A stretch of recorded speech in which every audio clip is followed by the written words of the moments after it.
Hey, welcome to Beyond the Blueprints. Today we have our special guest, my mother, Miss Charlsey Bristow. Not only is she a myth, she's a legend. She don't know me at all. I'm a thug. I'm a real thug. I shot Tupac. I did the first time we was arguing over a parking spot. I ain't kill him though, that wasn't me. I can't stop laughing. I don't know what to say about that. But hey, make sure when you do have something to say it into the end of your mic there. So Okay. then, we're gonna leave you. Well, first, the first thing I would like to start off saying is to clarify my 26 or 27. Well, hold on. We'll get into that. Let me introduce everybody. Okay. Over here we got Mr. Tyson Johnson from Mosier Design Center. I know the human being and fish can coexist peacefully. Then our one and only, the boss of the house here, my beautiful wife, Miss Deborah Mosier of Mosier Design Center. Do you understand the words that are coming out of my mouth? And always, who brings this all together, the glue of this operation, Mr. Taylor with City Creek Media. Oh, brother, this guy stinks! Yeah. By the way, Taylor's the one that does all these drops. He makes it sound like I create these things, saying this mean stuff to him every week. And I'm Matt Mosier with Mosier Design Center. Oh, somebody! Oh, he needs some milk. So we give Taylor free realm at doing these drops, and as you're surprised here, we are as well too. So it's always fun. We don't like to know what he's going to do. He did kind of keep them PG. Yes, yeah. He didn't talk about the weather this week. Yeah. So back to what you were saying, Mom. Make sure you talk into the mic there, and Okay. we might need to get the camera on her on this, and watch it. See this little thing right here? Watch it. It'll move around, and it'll catch you. And we'll let you talk and let you clarify what you need to get off your chest that was spoken here many episodes ago. And by the way, this is the 18th episode, and we're treating this kind of like Mother's Day. You know, we're a couple of days past Mother's Day. I mean, you're the best mother I know. And go ahead and clarify of a fact that got put out there that you don't really. Well, I think 26 was a little excessive. 26 what? Husbands. So my name, I'm kind of like British royalty. British royalty? Yeah, because my name was Charlsey McKinney, Yeah. Coles, Yeah. Mosier, Yeah. Borneman, Smith, and Bristow. And there was a Johnson. And Johnson. There was a Johnson in there somewhere, but we never really got married. It's common law. He just don't really count. No, it's common law. You know. You're together a decade, It was. and y'all have traveled many states together. And some of these died. Some ran off.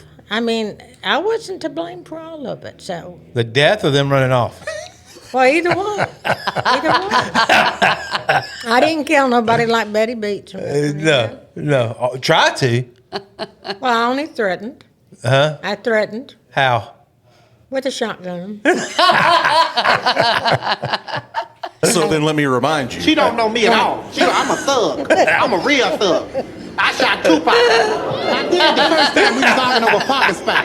I ain't kill him though, that wasn't me. When you pick up a chrome-plated shotgun and you load shells in it and you like that, and say, I think it's time you go back home to Wisconsin. They go. I'm pretty sure that's not the word you said. Well, this is PG. Yeah. This is PG. Something about his mother or something. Another. Maybe It's time for you to go. Maybe so. He knew I was serious because he went out and rented a U-Haul within an hour. And I think I can't say things, but anyway. So it's not 26 husbands. No. 26 loves. Oh, I've had more loves than that. We're not talking about loves or boyfriends. I've had a lot of boyfriends. A lot of boyfriends. A lot of boyfriends in between. And how old are you now? I'm 74. I'll be 75 in August. Okay. Yeah. In that 75 years, how many loves you think you've had? Just roundabout? I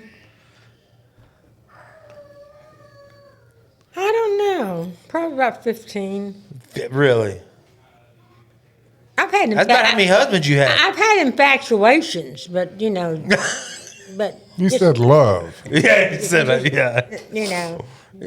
Yeah. You don't love all of them. What was it like growing up? Because you graduated in '69 from Spruce High School, Right. there in Dallas. What was it like being the hippie and that generation growing up in the '60s in Dallas, Texas? Actually, I graduated in '69 from Spruce. And that's what I said. It was actually an exciting time. The world was in turmoil. We had Vietnam. You had all kinds of things. People were starting to smoke dope in Griff's parking lot, and you'd see them, and people were doing all kinds of things. Did you partake in that? No, I didn't. I never smoked a cigarette, never skipped a day of school, or did any drugs when I went to high school. It was when I got to college, to El Centro, that I found out what everybody was doing. Yeah. It was later. Yeah. But no, it was different, because you had Kent State, you had so many things that were so political going on at that time. People were burning bras and going to hippie holler and getting naked and free love and everything else, and you wore red snap blue jeans and everything was tie-dyed, and it was just a freer. You could walk down Greenville Avenue, like Lower Greenville. I had a garage apartment over there when I was about 19. And you'd meet people on the street that you didn't even know, groups of people, and you'd go home with people. That was your hoeing days. You'd go home with people. I had a boyfriend, but you'd meet up with people, and 10 or 12 people would go home to somebody's house that lived close by, and everybody'd get high. You go to Lee Park, and it was everywhere. You had people walking around selling any kind of drug there was back in the 69, 70, 71, 72, 73 area, and you had a lot of servicemen. And all the service guys, when they'd come home on leave, did all go to Lee Park. So you had a lot of. Where was Lee Park at? It's over there off of. Is that down for Samuel? Turtle Creek. Okay. Turtle Creek, Lemon Avenue area. Okay. Where all the gay people are now. Right. Yeah. You had one area of the park that was for gay people, and one area was for all the druggies. Really and truly. Which one did you hang out in? I was over there with all the hippies. I saw no future in the gay lifestyle. Yeah. Wasn't my thing. Fentanyl wasn't out then. So fentanyl wasn't out then. That wasn't a thing. You had black mollies and acid. No, nobody just fell over and died. You just had orange barrel and purple microdot and psilocybin and mushrooms and stuff like that. It wasn't Literally have not heard of it wasn't stuff. any of those. And mostly pot. Everybody. You can buy a lid back then. For $10. I'm serious. Did you ever get in the distribution of lids back then? Oh, yeah. Oh, yeah. One time when I was married to your daddy, because he couldn't work, he was sick a lot, so he had connections, so he'd get a pound, and they'd break it down, and I'd take it to work with me when I started working in the union. And break time at 9 o'clock on a construction site, I could sell all 16 lids in 15 minutes. So I made money for us. We didn't have to pay to smoke, and I had grocery money. Yeah. You got a little meme where it says, "I'm a thug with the hooter." Yes, that's but that's just the way people were back then. You couldn't hit a construction site and people not be smoking pot. And I was in the union. I worked high-rise construction. I worked at the. I remember when I was an apprentice, we was working at the Texas Credit Union, and on the 11th floor. This is downtown Dallas. No, this was over on 635 and right past the toll road. This is the early 70s? Yeah, like 78, 79, something like that. And you could go to the 11th floor, and the deal was, if you went to the 11th floor and smoked a joint, you had to leave the roach on the windowsill.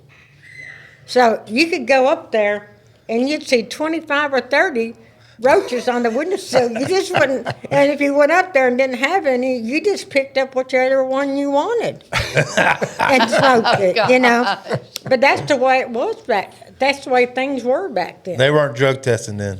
Oh, no. It stopped. A lot of that stopped then, you know, when all that started. But it probably should have, you know, because you really shouldn't be smoking at work, you know, not with cranes and stuff around and stuff, you know. So what were you doing at the job site? I was a control fitter. I did pneumatic controls for Brand Engineering.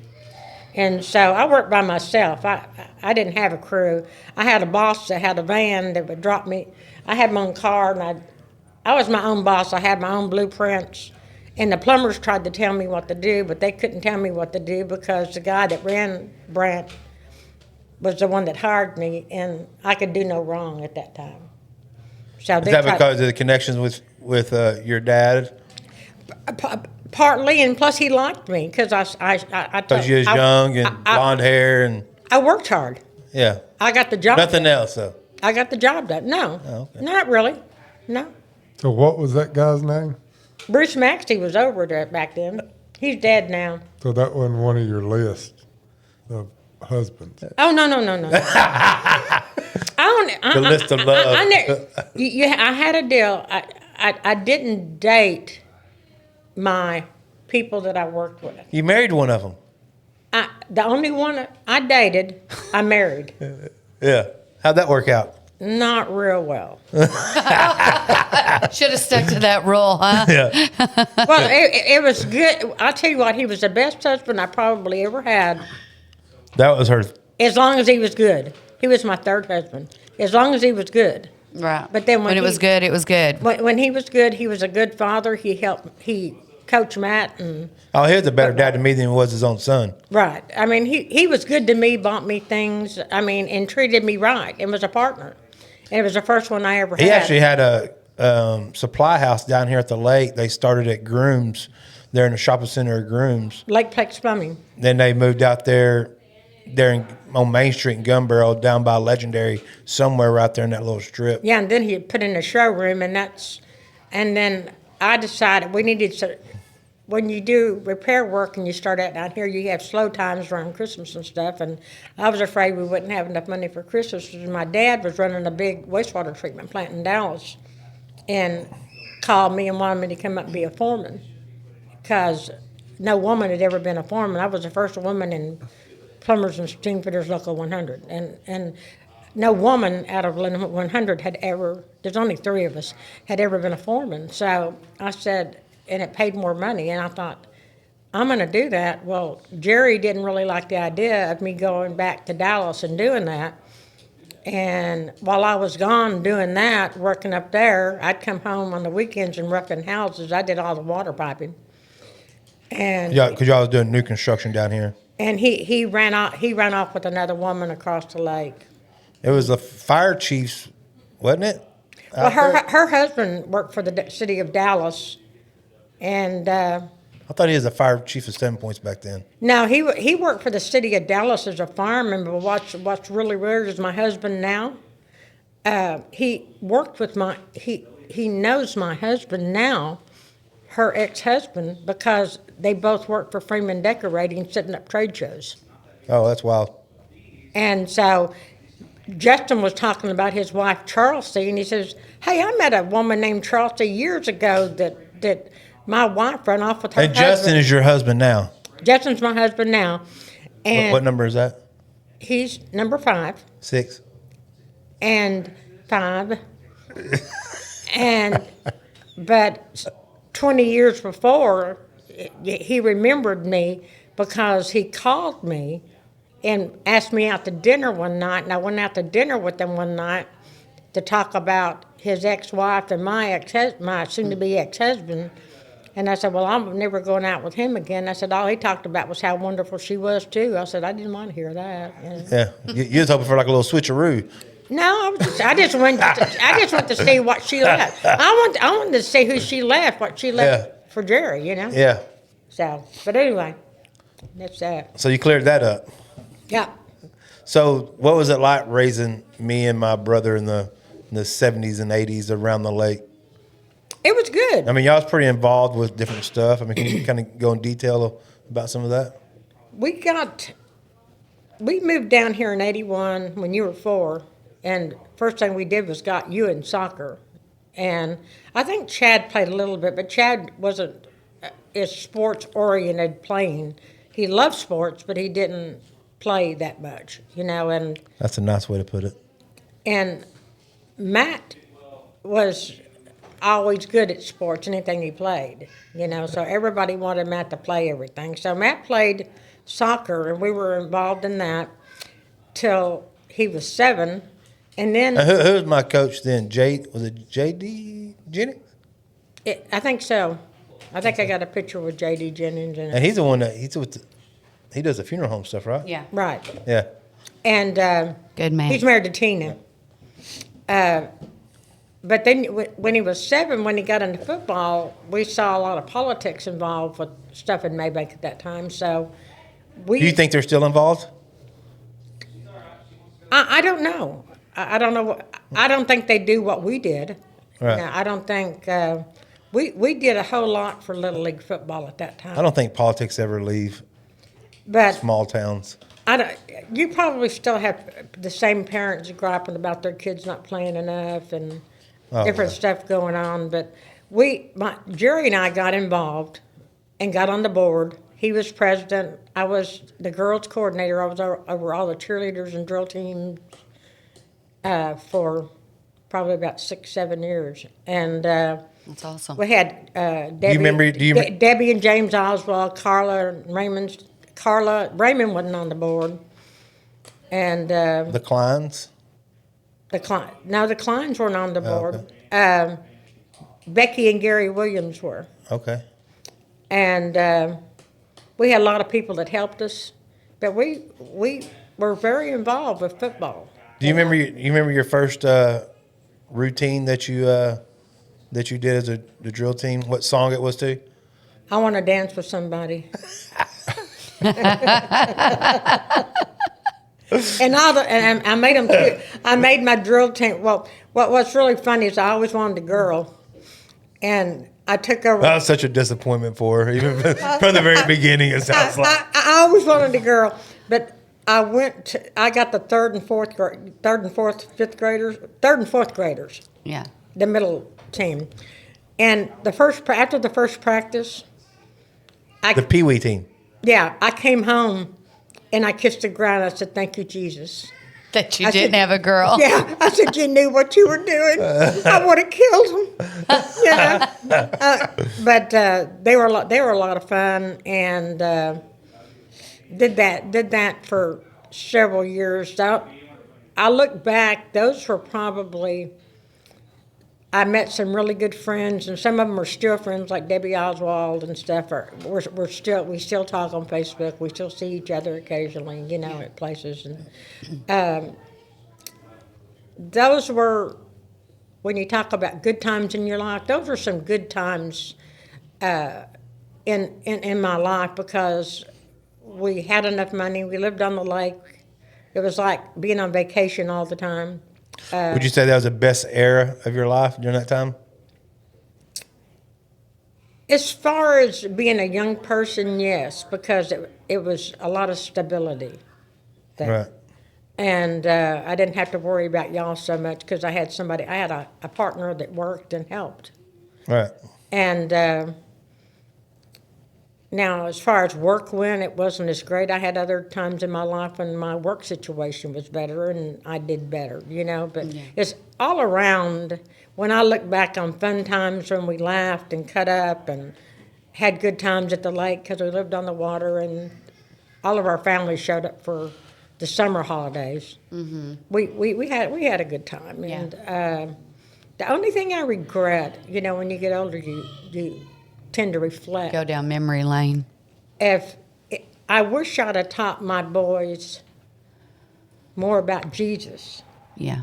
than about sports. If I'd have spent as much time taking them to church instead of taking them to football, baseball, and soccer games, then Yeah. things might have been a little bit different. Or the Chucks or Ritas or Well, I was Fat Cats. I was trying to give you a good rounded education. Yeah.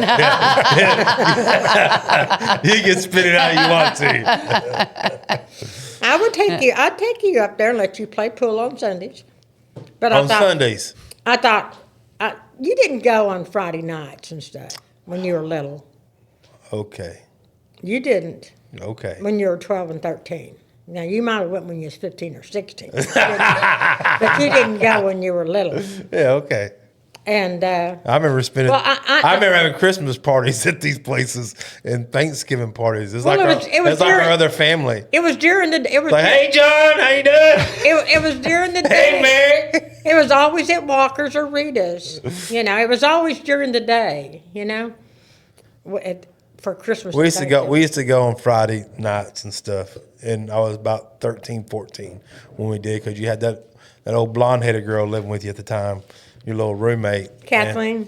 And I would tell her, I says, hey, I get bored at the house, call my friends up, and everybody's got something going on. I'm like, hey, let's go to the bar, find you a man. I just want to go play some pool. I would talk. It's very easy to talk her into it. And we'd go up there, and she'd do her prowling up at the bar up there, and I'd sit in the back with my $5 worth of quarter. Prowling. Uh-huh. I wasn't Just prowling. peacocking. Half the time I wasn't drinking back then. Okay. I drank, but by the time I was, B.O. and water. The I- Canadian Mist or whatever it was. I stopped drinking a whole lot with LW when I got mad at my sister and hit her with the 2x4. Well, yeah. That She don't know me at all. I'm a thug. I'm a real thug. that woke everything up, and I thought, hey, some people can. Let's talk about that story for a minute, because there's more to that whole story that you just said. So, her and her husband, number 4 or 5, whichever it was, the guy from Wisconsin that she, I don't know if we recorded it earlier about the double barrel shotgun, but yeah, we did get that. That guy, her and him was down by the water, and they get into about something, and apparently he tried to choke her, then she reached up and grabbed something and yanked him down. And I looked down. I'm probably, I don't know, 11, 12, somewhere around there. And I looked down there, and they're going at it like it's a fist fight. It's a fisticuffs down in the water, about waist high water. And my aunt lived across the street, kind of catty-cornered from us. I'm like, I need to go down and get her to break this up. He's gonna kill her. And I go down there and get her down there. And by that time, she made it up to the deck. And I guess you can take it from there. What happened?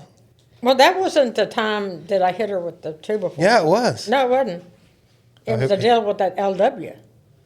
She was always in cahoots with LW and borrow money from him, not tell me.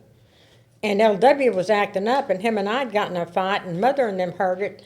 Mom and Daddy were down. So Mom and Daddy came down, Debbie came down, and I'd had new neighbors on the left of me. It was their first night to live there. They had just moved in that day. Way to break them in. And LW and I got into it. Well, Debbie immediately comes over and starts whispering in LW's ear. And I said, you have always been a traitor. You know, why are you talking to him for? He's the one that did it to me. He hit me. And she said something, and then we were building the house then. And so there was a 2x4 there, so I hit her at the 2x4. Hacksaw Jim Duggan. And Mama said, I think this is enough. And the people next door are going, oh, you know. And I said, and everybody went home. I guess you didn't ever really have any trouble out of those neighbors, did you?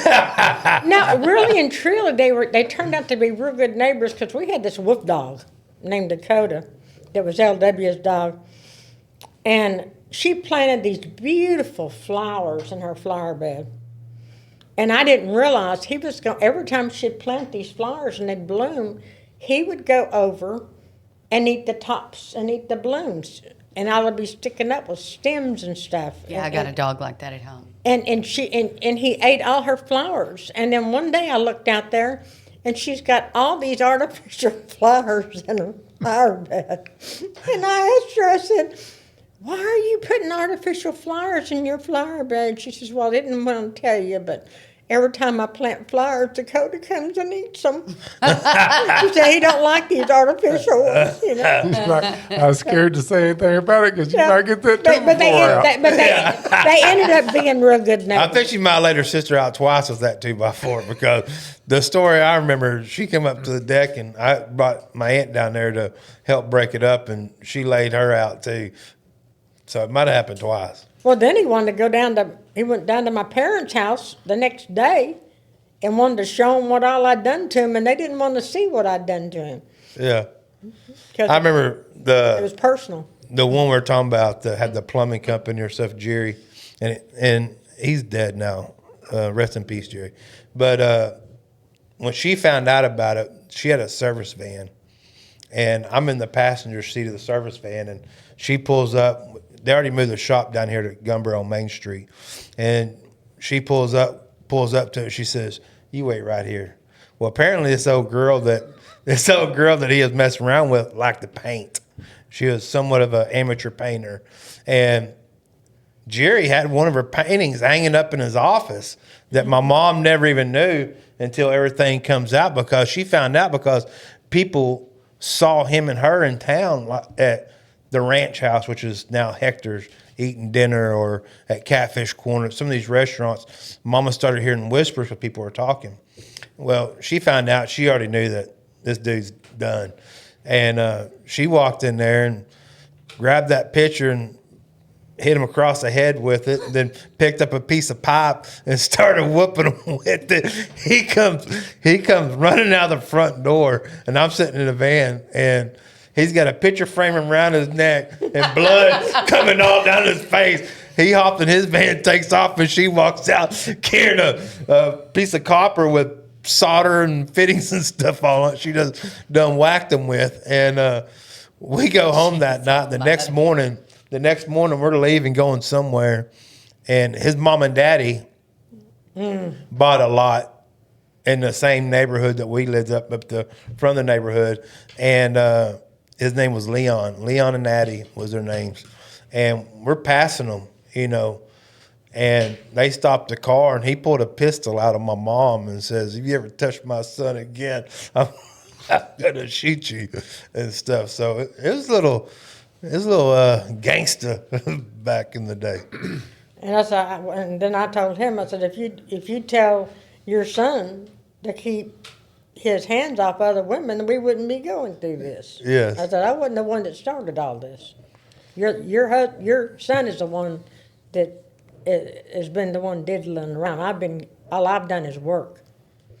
And I said, and if you don't want me to tell Addie all the things I know about you, you best be gone. And boy, those windows rolled up real quick and they took off, travel flying, But he was probably the one that probably hurt your heart the most, right?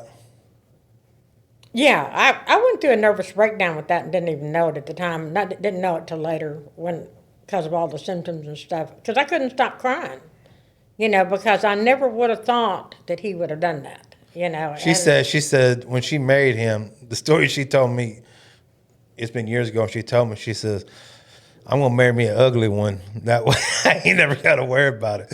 And nobody will want him. And somebody ended up wanting them. It kind of backfired on you. And then I turned around and I says, don't ever marry an ugly one for that reason. Because a hippopotamus likes another hippopotamus. I mean,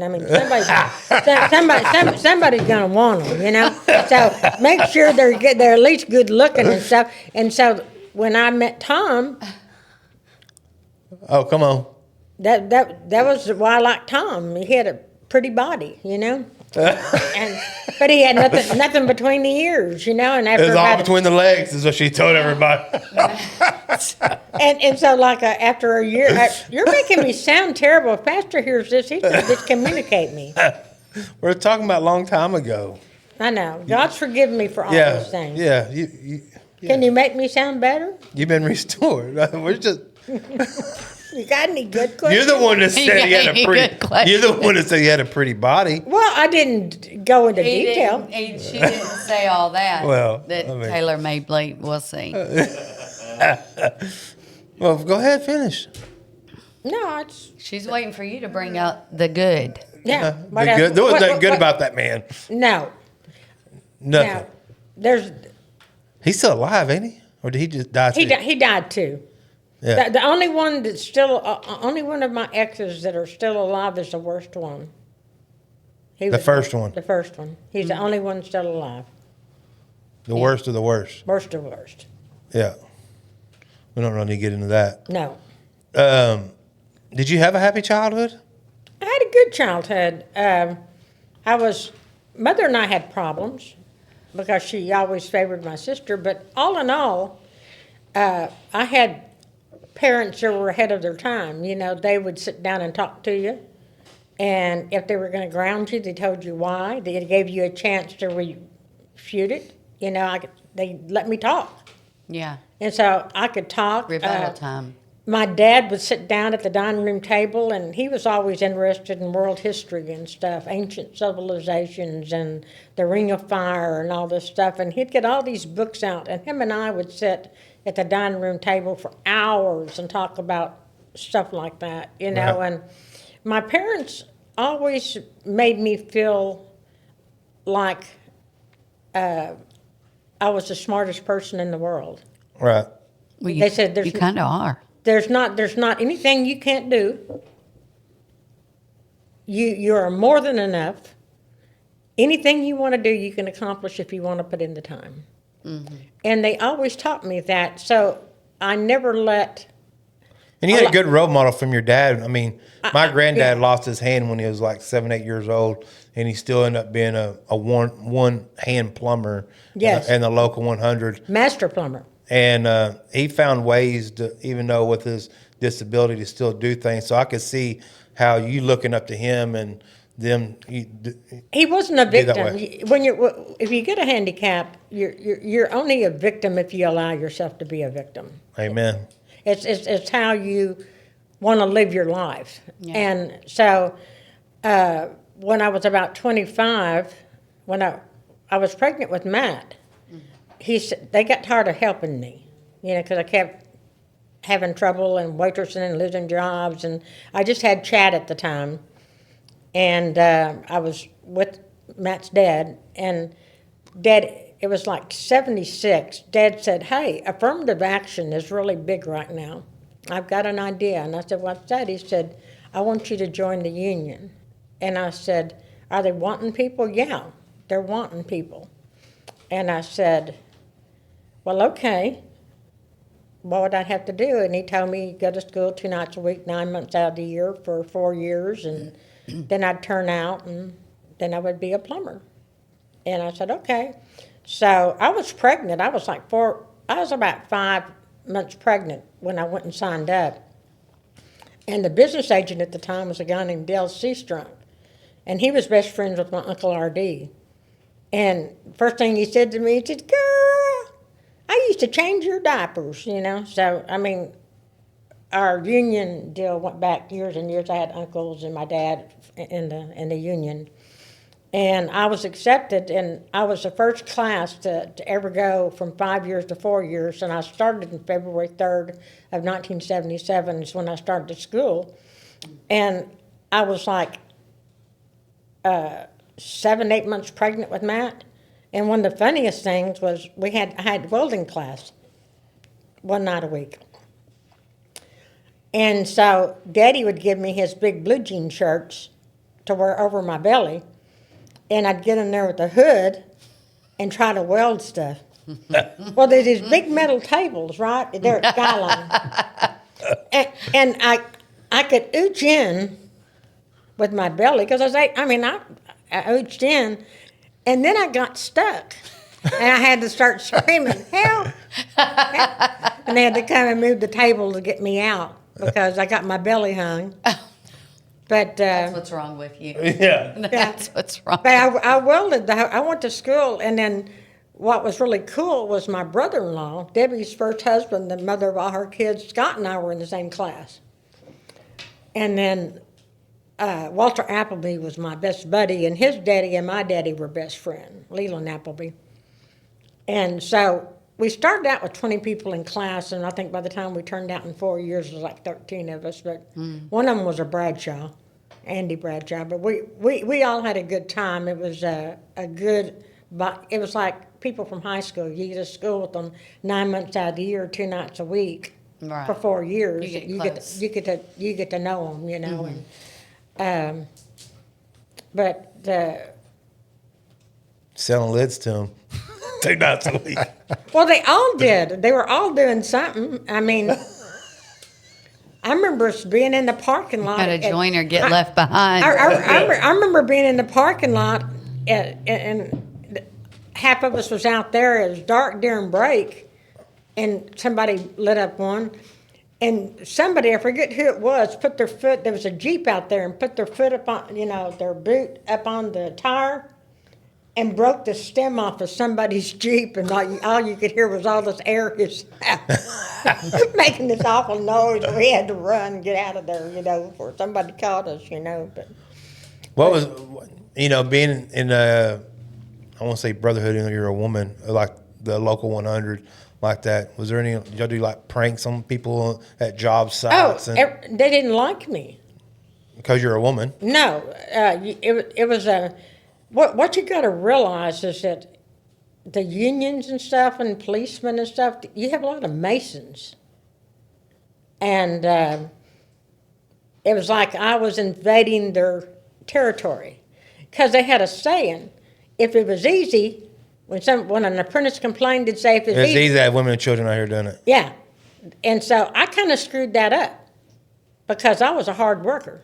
Yeah. And people can always say, the first thing that somebody taught me was Mike Trevino, that owned Trevino Mechanical, when he was just a fitter. He says, Charlsey, you don't have to be the best. He said, but you got to be your best. And he said, you got to be here on time. You can't use your kids as an excuse not coming to work. You got to come to work every day, be on time, and do your best, do what you're told, and you'll keep a job. And that truth rang true through 45 years. That's why I think my boys are always... We need more of that these they're- days. Well, they're always so early and stuff because I always got to work early. I'm always anywhere early in case something happens and I'm late. I'm paranoid about being late. No, that he beat it into us. No, it Gangster. bled completely. She kept the Good job. 2x4 by the couch if we ever slipped up. But do you have any questions for her at all? Oh, well, Yeah. Oh, you never finished. Oh, well, do you think I was a good mother? Huh? Of course. Okay. Of course. I was unconventional, Oh, very unconventional. but But it all worked out. I got it done. I've got good kids. I got 3 good kids. Yeah, absolutely. Very unconventional. But you did it out of love. Yes. You did love me. My boys never, I don't think my boys ever doubted that I didn't love them. That was the thing with my Never did mother. without. She always loved. Just, Yeah. I would try to do the extra mile, try to fix things, just a little unconventional.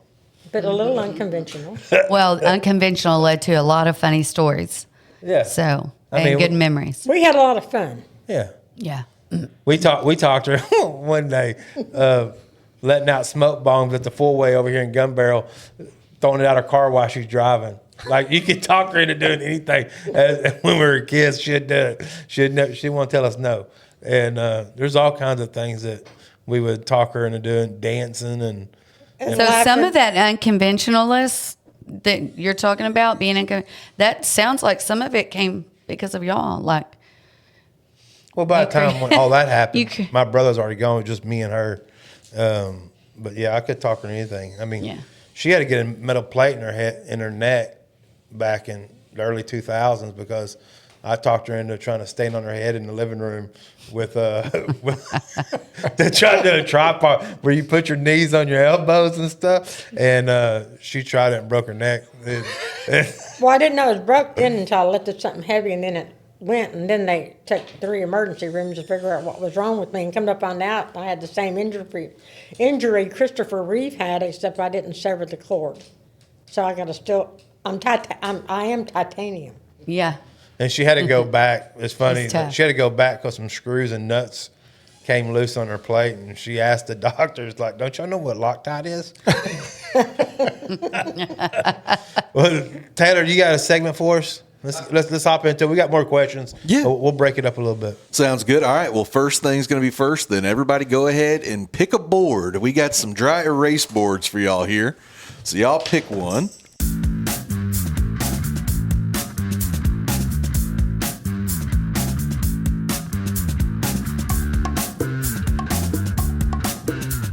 All righty.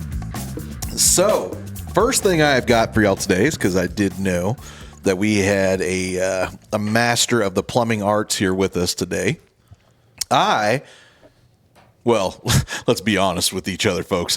ChatGPT helped me find some unusual plumbing tools. So I'm going to go through a list of some unusual plumbing tools here, and I want y'all to see if you can tell me what that is. So this is going to be tool number 1 here. And let's see if you guys can tell me what those tools are. It's a bunch of the same thing, just different versions. So I'll give y'all a couple of seconds here, and we will see what you come up with. Do you have right with this thing? Yes, ma'am. The top. She's trying to hit a button on it. Pull the lid off, Mom. Oh, You know what this is, don't you? it's a caulking iron. You ain't supposed to tell us. Oh, okay. I'm sorry. What'd you say it was? A caulking what? Don't tell him. A caulking iron? Yeah, that's what I thought it was. I really did not know what it was. So I'm just going to tell you, there's also going to be like hints and stuff if y'all need it. So you don't want to answer because we're going for points. So if you get it on the first guess, then it's 5 points. If you get it after one hint, it's 3 points. You get it after 2 hints, it's 2 points. You get it after all the hints, it's only worth 1 point. So you want to kind of stump everybody here, okay? Okay. Can I borrow that pen from you for a minute? I'm sorry. Just so I don't have to go across the room to get my bag here. Thank you. I'm pretty sure that she's going to probably win this thing. Oh, yeah. I definitely leaned it. She's going to win this. So we'll use this one as an example here. So we will start. And I'm sorry, I'm the world's worst. Remind me one more time how to But you pronounce have your to name. have her tell you what you it do is. with that. Yes, exactly. Okay. Exactly. Charlsey. All right. It's, So, Miss, it's for lead and oakum joints. Or like a cast iron hub. Well, you have to you have to pack your oakum in your joint before you pour your. Take your joints again to work. but That's she's how you exactly pack right. those lids. Well, I've done many. But she is exactly right. Wow. Now, the opposite, or the thing that it said, it could either be called a caulking iron or a yarning iron. So I don't know if that's something you've heard before, but that is the different type. So again, that's kind of the thing. And I've okay, my hints here for this one would have been, this belongs to the old school cast iron drain world. Hint 2, it's used before lead ever gets poured. And then hint 3, it packs oakum into a hub and spigot joint. So, Wow. So there would be some different hints and stuff. So again, if you have your answer, just put your board face down so nobody can see your answer. Okay. All right. All right. So this will be the official first one here. So this will be. Sorry, I've got to open them on this screen and then move them over there. Ask her what it is, and she won't. Yeah, Matt, no cheating. All right, so this is item number 2, y'all. So I'll give you a second, kind of look at it, see what you think, and then we'll see if anybody has got it Very right on the first abusive. guess. I'm trying to figure out what it is. I think my game might be busted, though, just simply for the fact that if I got to answer, if somebody got it right, then the next round, everybody will know. So we're just going to go with, if y'all tell me, we'll kind of. These are tools. Correct. So can you give us a hint? So, okay, how about that? We'll do if y'all agree as a collective that you need a hint, Yes. then we'll move on, but then it'll be worth less points. So, Yep. Deal? All right, so everybody needs a hint? All right, the first, I'm not going to lie. Again, ChatGPT helped me with this. Hint number 1 is awful. This looks more like a rope than a wrench. Looks more like a rope than a wrench. It does. It does. It's a terrible terrible hint, ChatGPT. I'm sorry.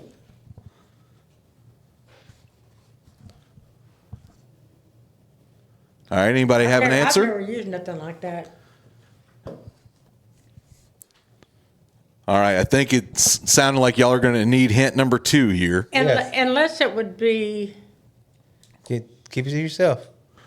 well, I'm trying to think of the name of it. Y'all are going to be in competition, but I'm removing the points here as I'm thinking things through. I'm not even going to lie to you. I did have my dad's birthday was on the 7th, and then we had Mother's Day over the weekend, so I didn't have quite as much time this week to put everything together. Oh, you're good. What's the next hint? All right, next hint. It creates a temporary dam around a pipe joint. Creates a temporary dam around a pipe joint. Oh, I know what it is. All right. Maybe. Don't tell anybody, because you'll win this round because you got it first. Maybe. I don't think I no can idea. take that. All right, we'll go ahead and go to answer or to hint number 3. It lets molten lead be poured into a horizontal cast iron joint without it spilling out. And I can tell you, don't show anybody, but yeah, you're doing good over there. You're doing good over there.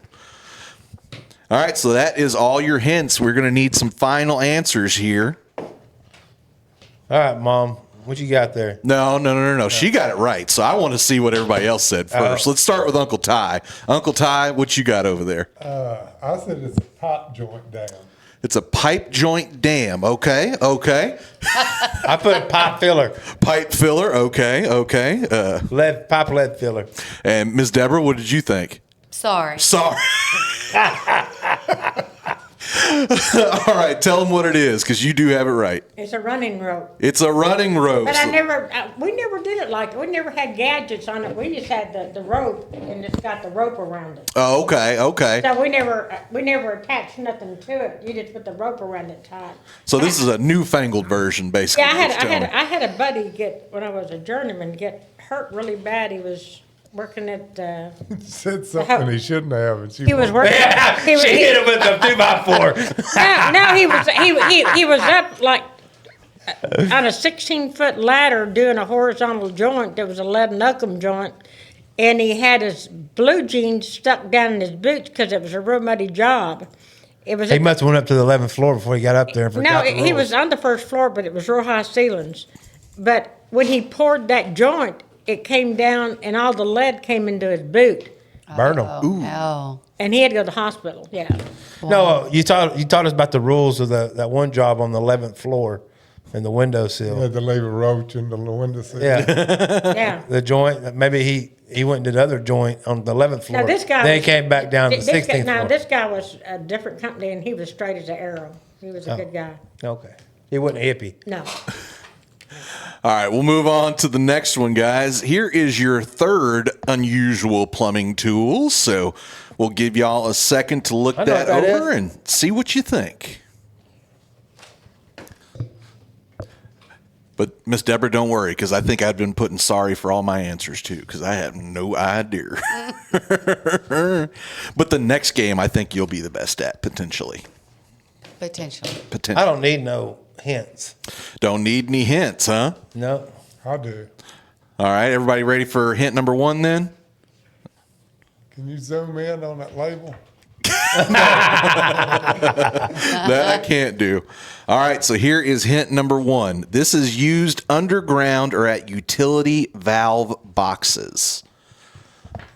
So it is lowered down into the ground, as you see right there going through that hole, or it's used at utility valve boxes. I think you go ahead to hint number 2. Y'all good for hint number 2? Okay. It's a tool? It's a tool, yes, ma'am. Hint number 2, it helps work a stiff valve without snapping the stem. So if you got a valve that's maybe rusted or locked up and you don't want to bust it off of there, need a little extra help, I've never seen one of those. Well, this does have a much dumber cousin. I'll put it that way. There's an extra hint for you. All right, hint number 3. It slowly exercises a curb stop or water valve with controlled torque. So slowly exercises a curb stop or a water valve with controlled torque. I know I'm wrong. I've never used nothing like that. I don't know what it is. That's more of a service industry, probably. Yeah, I don't know what it is. Well, give it a guess. Maybe you get it. Maybe you get it right. You'll see what happens. Well, it looks like a kitchen faucet, you know? I would say notice the drill up at the top. Nobody noticed that. I did notice that. All right, let's see what everybody's answers What are. you got, Tyson? I got valve buster. Valve buster, okay. I thought it originally, when I wrote the answer down, because I felt upheld just to leave my answer on there and not change it after the hints. I thought it was a Roto-Rooter pipe cleaner. Okay, that's good. That's good. Ms. I didn't Deb- put nothing down. Well, you got an answer. You don't have to write it down. You got an better answer write off the top of your sorry. head? Sorry on your board. Oh. We get a sorry. We got This another is sorry. so silly. Okay, let's hear A it. plumbing tripod oiler. That's not a terrible guess. It's not a terrible guess. It's not what it is. This is a valve exerciser. Wow. This is a valve We always You had exerciser. call them valve right. busters. I never heard of a valve exerciser. I think it. I mean, again, I'm no Must be a Yankee master, thing. but I think that hint 3 is pretty much exactly what it is. It slowly exercises a curb stop or water valve with controlled torque, so you can open something up that's maybe rusted or something and not give it all the force at once, but slowly build up that force on it. Well, you know what we did when that happened? Is What? you turned the water off and you replaced the valve. They're getting cheap on you nowadays. Make sure you're talking to the mic there. Yeah, you just replace the valve if it won't open, won't shut right. Well, I got a few more here, y'all, so let's keep on going. Now, this looks like it's a big bad boy here. It's some kind of big old tool that is on the water main there, as you see. So what you're looking at is this blue portion and this right here. So this is the tool, the blue portion and the hose running to it. So I'll give y'all a second to think on that. You know what it is? She's not going to tell you. She's Well, playing a game. That's what I think it is. What is that letting in it? Is that gas or air? Guess you'll have to guess and find out. Unless you want hint number 1. There's a chain drive over here on it that you can turn. Oh, I know what this thing is. I know what it is. I'm not sure, but that's what I'm thinking. All right, so. Give us a hint. All right, hint number 1. This is used on active water mains. So there is water running in that main right there, right now. So this is used on active water mains. Looks like most everybody else has got their answer. So, Ty, I'm just going to go ahead and keep giving it to you here. Come on. It allows a valve to be added without shutting down the whole line. And hint number 3, clamps around an existing pressurized pipe so a new valve can be inserted. What is the correct name for that, Mom? A hot tap. That's incorrect. That is incorrect. Yes, ma'am. That is incorrect. What would you call it? Well, let's see what everybody else guessed first. I put then I'll on tell you. there a pipe cutter. A pipe cutter. Okay. I think that's one of the parts of its job. Yeah. Miss Deborah? So I'm technically Pressure right. water chamber. I like that. That sounds like something I want to put myself into. That's pretty good guess. That sounds like a spa. That sounds like a fancy name for a spa or something. You know what I mean? And then Uncle Ty, what you got over there? A pressured valve clamp. Okay, y'all are all around it. This is an insertion valve installation tool. So they can use this, cut a chunk into the water main, and then install another valve right there, all without having to unpressurize and take it off. So it is What a hot all tap. done right in. That's what a hot tap does. Well, Like when I go into a building, Talking to your mic. and I don't want, when I go into a building, or I'm estimating something, and I want to tie into a live line, I have to call Allied Flow and have them come out and do it. And they always call them hot taps, whether it's chill water or whatever it is. and they can either freeze the lines or put clamps on them or whatever, and what it does is make it hold where you can add another line to it.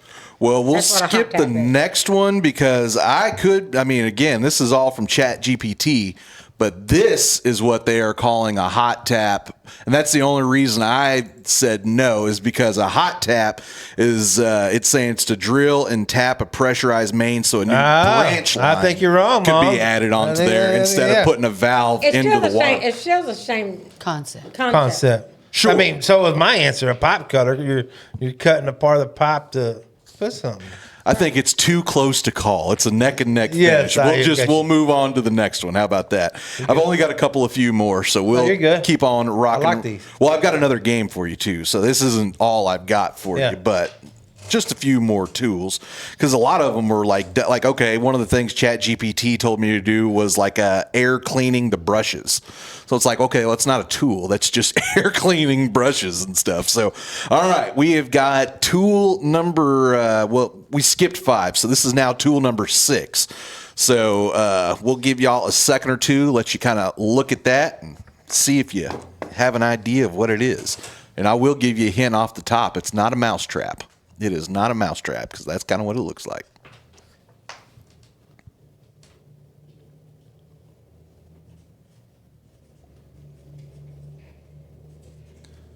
All right, no guesses without a hint? Nobody? Oh, looks like Uncle Ty might be writing something down over there. Yeah, not the slide. That's a clue.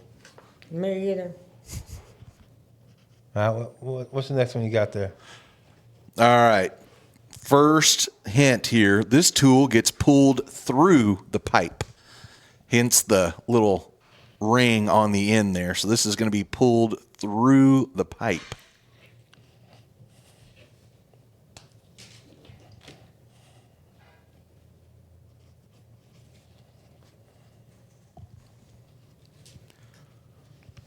Hint number 2 here.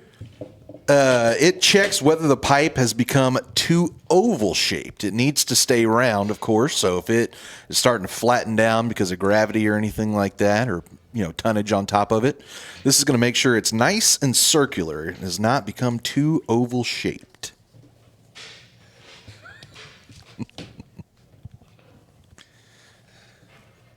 And then one last hint here. Hint 3, it is commonly used to test new flexible sewer pipe after installation. So this is commonly used to test new flexible sewer pipe after installation. Now we'll give y'all a couple of seconds to answer it there, and then we'll see if anybody got this one. Okay. What you got there, Deborah? Go ahead and tell your answer. A valve cage shaper. That's practical. I think that's what it should be called. Okay. What about you, Matt? What you thinking? I put a pipe reamer shaper. A pipe reamer shaper. Okay, that sounds painful. All right, it's Charlsey, right? Yeah. Okay, I'm always going to Well, double guess myself. I've never seen nothing understand. quite like it, but at first I thought maybe it might be a head you put on a sewer machine to go down to check pipe. It might be some kind of head that goes down and checks the pipe, and then I got to thinking, well, it don't look like it has a camera on it. I mean, because if I want to see if my pipe is oval or round, I'm going to run a camera through it. So I've never heard of anything that would go in. I mean, you wouldn't want to go and remold the pipe you can't remold Schedule 40 PVC with something like that, and you can't really do it with service weight cast iron. It is what it is. So I don't know. Yes, man. I have no idea what any of these things were if they weren't sitting in my hand. Last guess over there, Uncle Ty. What did you write We down, used to sir? call those cake beaters. It does look like you could, if you hooked a little hook to the end of a wrench or to the end of a drill and kind of spun it. I bet you could do it. All right, guys, what this is a mandrel deflection tester.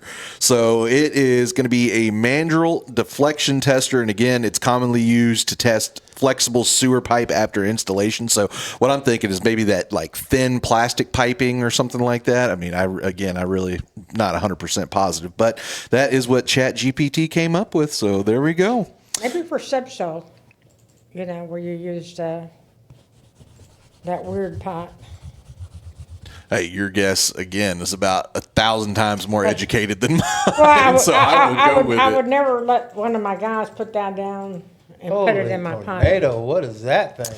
Yeah, this is a big bad boy here, Matt. So tell you what, we're just going to do this now. I'm just going to give you hint one whenever I give it to you. So this is used while brazing copper, but not for normal house plumbing. So this is a commercial tool, my friends. Oh.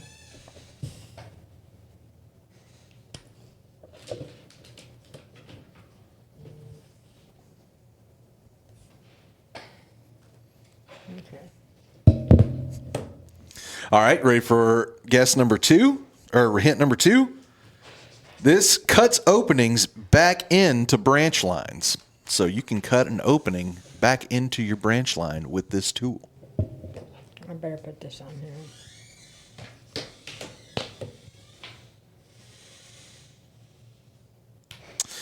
Last hint here, it is used after CIPP sewer lining so laterals can drain again.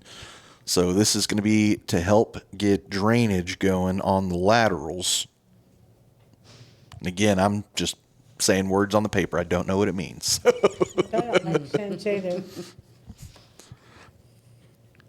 So it is used after a CIPP sewer lining so laterals Get your can answer, be Tyson? drain again. Cuts openings into branch lines. The tool Can't gets even think inside of a that pipe funny to after the say it pipe like has already that. been lined. It gets into the pipe when the pipe's been lined? Yes, ma'am. What's it lined with? You know, I just realized I accidentally read hint number 1 for another tool, so that's why. So the hint number 1 was this tool goes inside a pipe after the pipe has already been lined. Hint number 2, it cuts openings back into branch lines. Hint 3, it is used after CIPP sewer lining so laterals can drain again. So that was my mistake. I apologize. No, it's not. Like a multi-tool. It is a multi-tool because it opens and stuff, but I don't know what it is.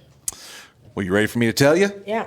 Oh, Tyson, you don't got nothing over there. What you No, right? I'm stumped. What you got, Deborah?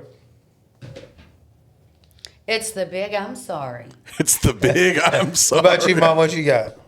I thought it was a torch head at first, because when you said it cuts in the pipe. Well, would you use it brazing? When I'm on commercial jobs and I braze copper, Well, I use a torch that head. was the wrong. That's what I was saying. I accidentally read you the wrong hint. Oh, okay. The first, yes, so ma'am. that threw me off with the whole Yes, thing. it's the first hint should have been this tool goes inside a pipe after the pipe has already Right. been lined. That was my mistake. Yeah. So I have no idea what it is. What about you, Matt? What'd you put? I put a medieval butt massager.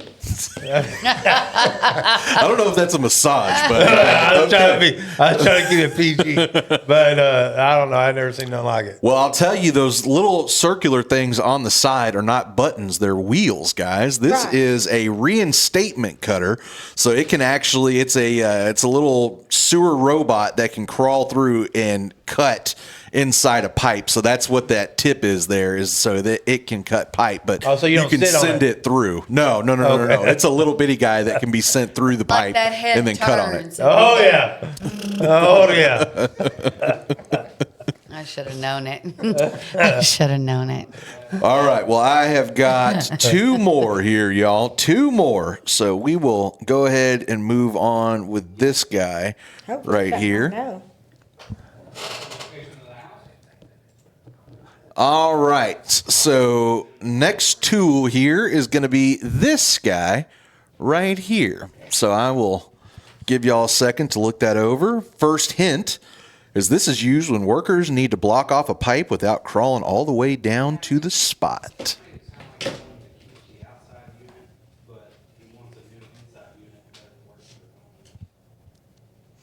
So again, hint number 1 was this is used when workers need to block off a pipe without crawling all the way to the spot. Hint number 2, it can be pushed or positioned deeper into the sewer or storm line. So it can be pushed or positioned deeper into a sewer or storm line.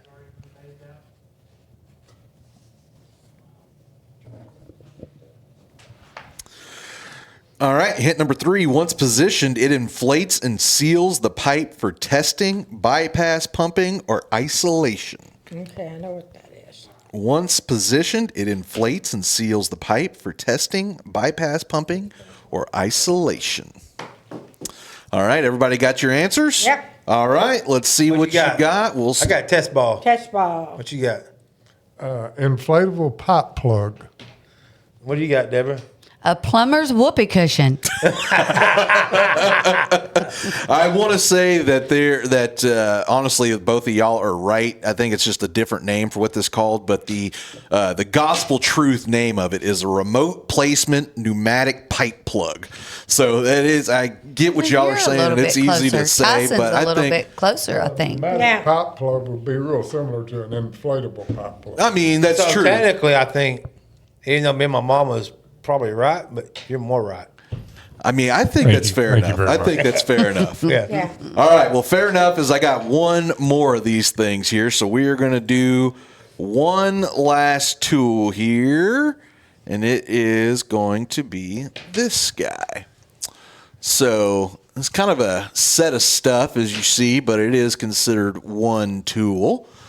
And I will give y'all a second to look that through and see what you think.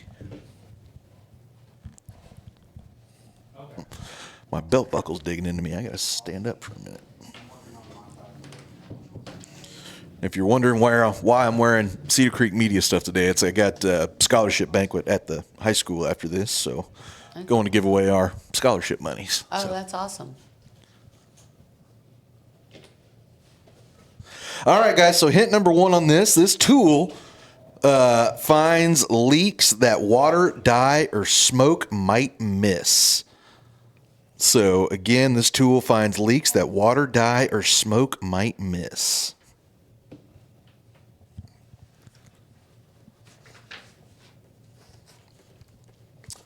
Hint number 2, it uses a special gas instead of a visible dye. Again, uses a special gas instead of a visible dye.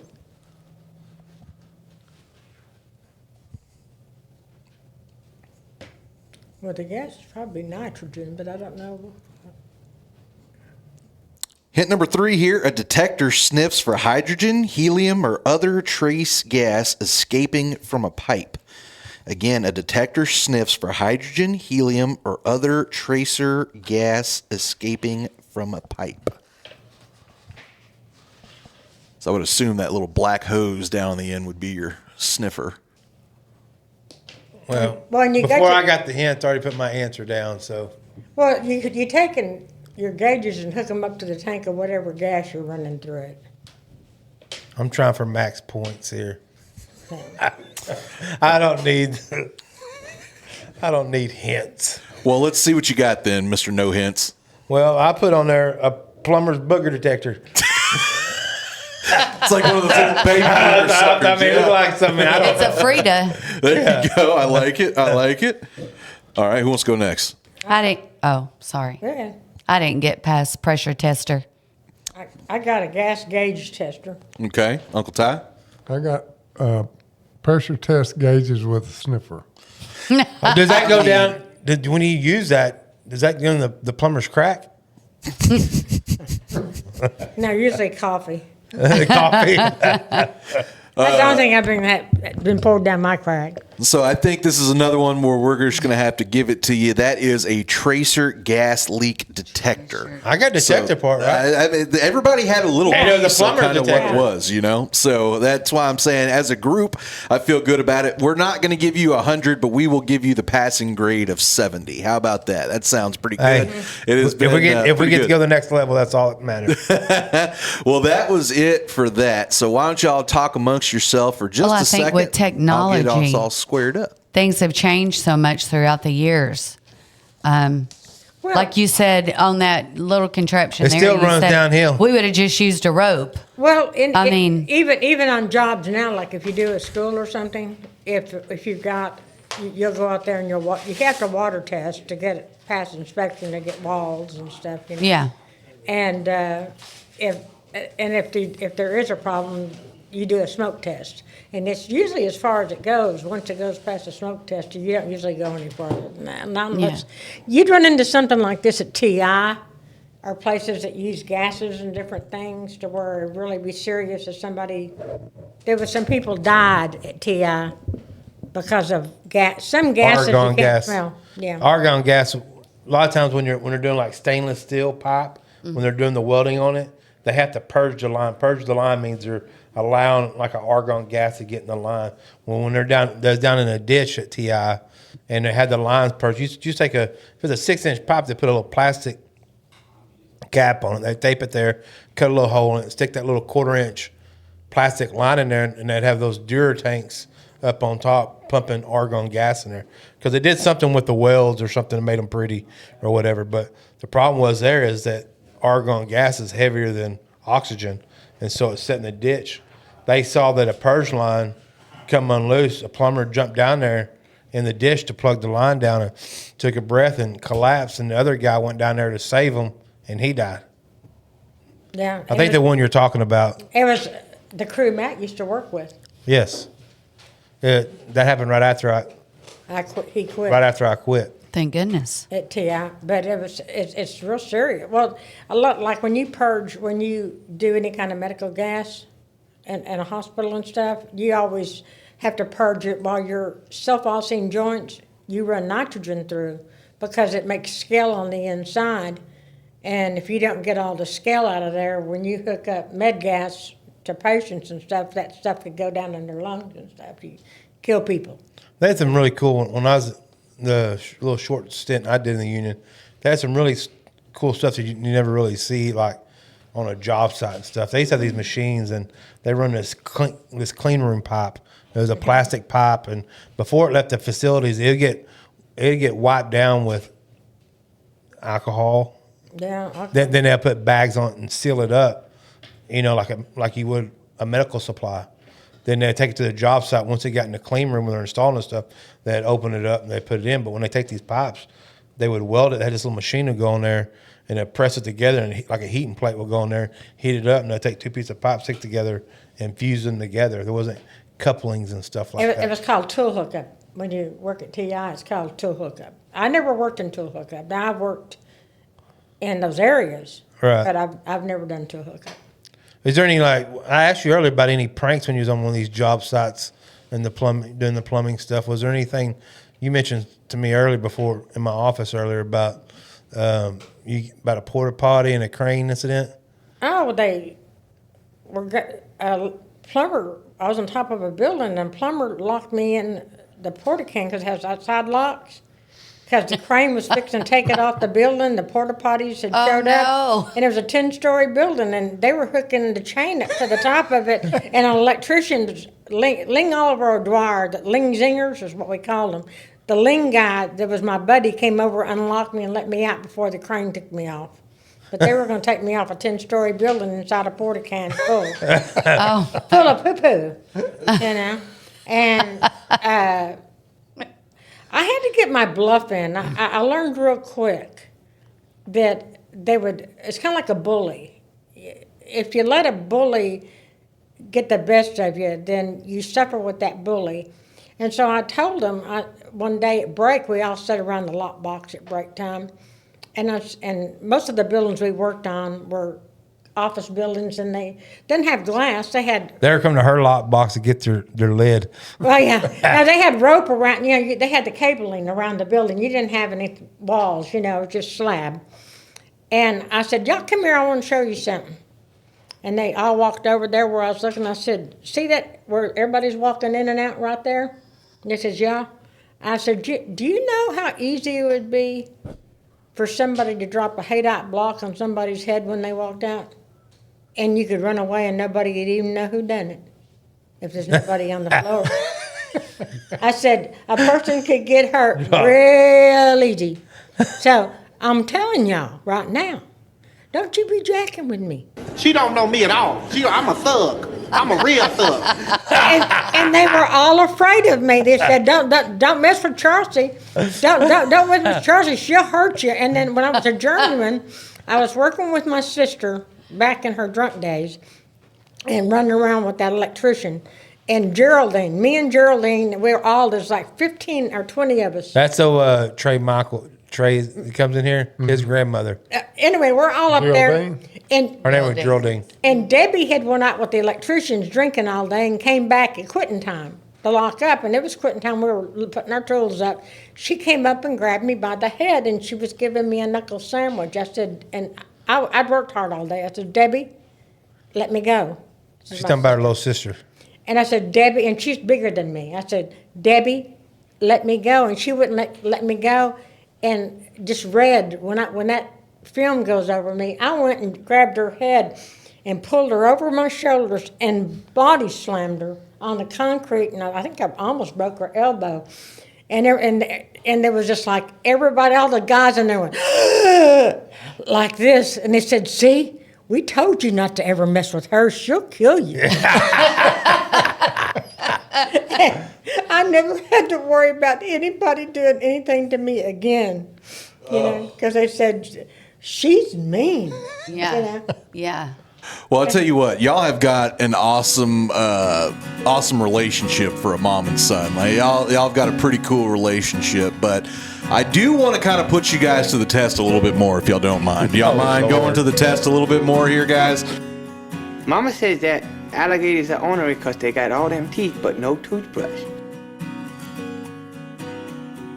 So, guys, what we're going to do on our next little game show here is this is going to be Mama Said Who.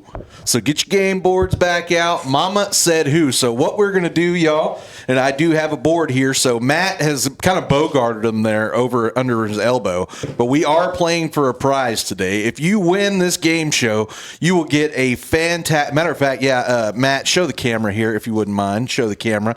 You'll get a beautiful 8-pack of paper dinosaur masks. So only the Which should be finest great for for y'all. the grandkids. No, We all got Tristan grandkids. would totally love those. We need to win, babe. Yes. One of us. Yes. Well, hey, if worse comes to worse, $1.25 at the Family Dollar. So there you go. So, all right. So what I've got here, We splurging. what I've got is a board here, as you see, and we have got famous moms with their famous sons. Okay, so famous moms and sons, and if you can answer it without the hint, you get 2 points. If you answer it, keep it. So if you answer it without the hint, you get 2 points. If you answer it with the hint, you get only 1 point. Okay, so this is going to be our first question. I'm not winning. And I will give you a couple of seconds, and then I will drop the hint on you. Then we will go around because, again, this one is for keeps on those dinosaur mats. I think we do no hints. Well, you get 2 points if you get it without the hint. You get 1 point if you get it with the hint. So there is a rhyme to the reason, I promise. So did you write yours down yet? Yep. Well, lay your board down. Get your Everybody Yes, sir, got it Uncle written Ty. down? I got you, Jack. So, and just so you can kind of see what it would be, so if I showed you the hint, this is what it'll look like. So there will be a hint there. This famous mom was known for fashion, wealth, and high society. So let's go ahead and go around the room. And Matt, you are the king of the pod, so we'll start with you. Who did you answer is Gloria Vanderbilt's son? B, who is Anderson Cooper? You got a board for a reason, sir. B, Anderson Cooper. All right, Miss Charlsey got same answer. B, Tyson. B, Deborah. No, you can't change. You can't I wasn't change. going to change. I was going to put my A there. Ryan Seacrest. All right, so correct answer is B, Anderson Cooper. Everybody I got like to that tell one? my logic How did y'all behind know this. that? I knew that because them two answered so quickly. I'm like, they don't know who Carson Dalen is. I don't think they know who David Muir is, and Ryan Seacrest maybe. David Muir is at 5:30 on Channel 8 for World News. So I was just guessing who. Carson Daly. Carson Daly's on The Voice. Well, my logic And works. NBC Ryan News. Seacrest. Ryan Seacrest is on everything. But they did say he had a famous son. She had a famous son. I know Anderson Cooper though. I watch a lot. I've watched him. So yes, if anybody's ever wondered, yes, Anderson Cooper What do you does watch come him from on? the Vanderbilt family. Anderson Cooper's on. He had his own show for a long, long time, but he's been guest on a lot of shows. Okay. That's why I picked him.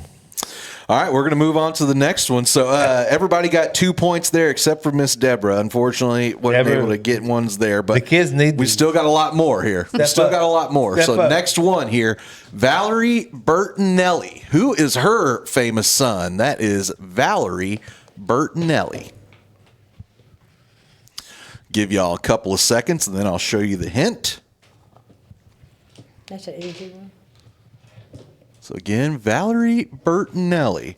Going to show the hint in 5, 4. Last chance for 2 points. 3, 2, 1. Here comes the hint. This famous mom starred on TV, became a Food Network favorite, and was married to one of the biggest guitar legends ever. So we'll see if that... No, can't change, Matt. Can't change. Yeah. No, sir. Once you lock in, you're locked in. Uncle Ty, you got Good 5 answer? seconds. Good job. 5, 4, 3. That's only for 1 point, though, you All right. jackwagon. All right. So we are going to go ahead. So Matt and Miss Charlsey, you got 2 points available. Deborah and Ty, 1 point available. We got A. We got A. We got A. I did not get A. What'd you get? What'd you put? Adam Levine. Adam Levine. Adam Levine. Correct. They said his parents are answer. He famous. was married to Van Halen. He didn't know who Where is David mine? Burr was. There we go. All Valerie right. Bertinelli. Boom. Y'all are correct. David Van Halen. So Matt gets no points. Miss Deborah gets 1 point. Yeah, Ty when you gets say 1 guitar, I point. knew. And Miss Charlsey gets 2. So Miss Charlsey will take a commanding lead. Well, I looked to 4 see how 3 she over wrote. I Tyson. looked like she put a C. Cheater. That's what happens when you cheat. Cheaters never win. All right. We will move to the next you last mom week. here. This is Maria Shriver.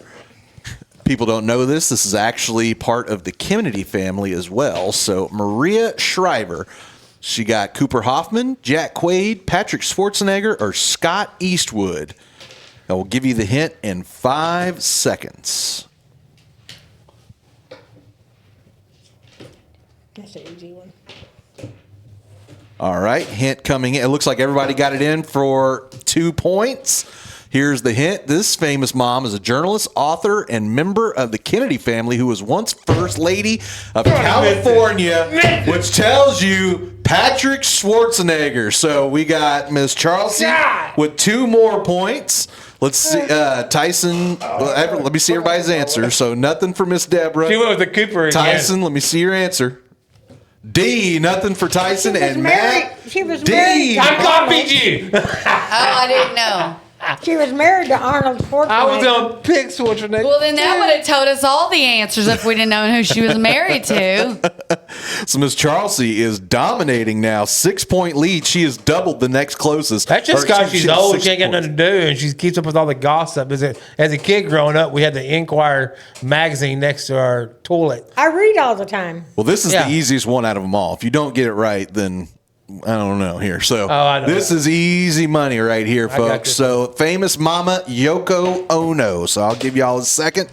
See if everybody can write this down. That's an easy one. We'll give the hint in Do I have to guess? 5 You're seconds. making this sound like I should know this. You should. Good. You don't know this one? You should know this one. Hint. I see now. I'm gonna She get probably never cheated. listened to him. 3 seconds. I'll show you the hint, and it'll be down to 1 point. 2, 1. I'm going to give you a chance. Oh. All right. So she put it down. Let's show the hint. This famous mom is an artist and a musician. I don't know about that. Peace activist, and was married to one of the most famous musicians in history. Who is Sean Who Lennon? is Sean Lennon? Of course. Hold up. was married to the great John Lennon. Oh, that's what I got. No, you got to see. You got, So we got Jacob John Lennon? Dylan over there. He's a music. From He plays music. what band? Lennon. It's old rock. Well, Bob Dylan. Oh, okay. Bob Dylan. She's thinking of Bob Dylan. Oh, no, I think it's more headbanging than that. Oh, really? No. Is it not? Is The it exact opposite. Maddie's in there laughing. You ever heard of a group called the Beatles? Well, yeah. John Lennon. Yoko Ono was Yoko Ono. Yoko is the reason the Beatles broke up. Her and Yes. John got together, and all right, John babe. stopped caring about the Beatles. So. He went Okay. crazy. got That's this. okay. Yeah. I was raising kids. So nothing for Miss Deborah. 2 points for everybody else. I don't think he's even born. Yeah. So now still a 3-point lead here for Miss Charlsey. She has got 8 points. Ty's Babe, I'm got older 5. than you, and you knew it. Matt's got Can't 4. use that one. Deborah with 1 so far. Who is this next famous mom? Who is her kid? This is Meg Ryan, the illustrious Meg Ryan. We'll be showing you the hint here in 5. Matt, put that phone down. Okay. Yeah, he is a cheater. 5 seconds. I'm going to show you the hint. 5, 4, 3, 2, 1. This is a bad hint to only to get your points knocked down. I'm just going to tell you the truth. This famous mom was America's rom-com queen in the 80s and 90s. Oh, we know who the mom is. That don't Yeah, tell I us who know. that- I get that. I get that. So need an answer here. Matt, the only one not to have answered. I'm just going to go with this. All right, and I did get away from my correct formatting, so let's go ahead and go around the room here and see what everybody answers. Miss Charlsey with B. Who you got over there? B. Miss Deborah, who you A. got? A. Matt, B. Correct answer. I don't like any Jack of y'all. Quaid. So 1 point for Matt, 2 points for Uncle Ty, and 2 more for Miss Charlsey. Y'all, she is perfect. She has gotten every point available on the board so far. 10 points. Uncle Ty still sitting right behind her with 7 points on the board, and we have got. They're so close to age. I mean, they get all this stuff. Yeah, well, we are halfway through, so Well, you're she going to was have to married- really. She was married to Dennis Quaid. She Yeah. was. She was. And Jack Quaid, absolutely love him in The Boys. He is a I fantastic have not so actor. much knowledge. Well, what about I know Goldie this Hawn here? Who is her famous son? She actually got a couple. Only one of them is up there. Where's the girl at? She's not up Well, there. since it's moms and sons, she's not up there. But same last name as the daughter. That's what I'm going with. Okay, sounds good.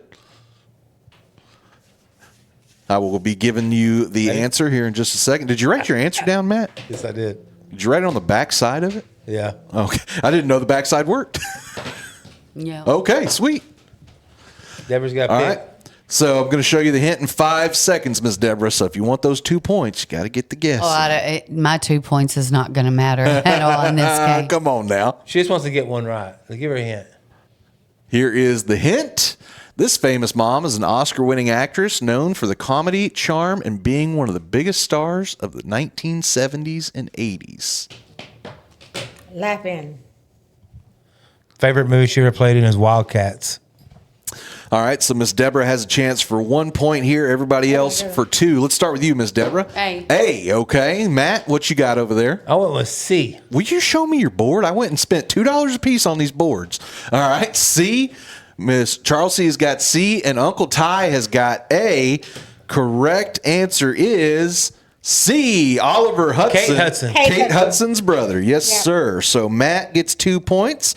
Miss Charlsey stays perfect with 12 points, and Deborah and Ty, unfortunately, will not get points in this round. Just go to the next question. Well, here it is. How about Ann Mira? Ann Mira. Who is her famous son? I've got to know who she is first. I'm not sure on this one. I know it, but I can't remember. So again, this is Ann Mira.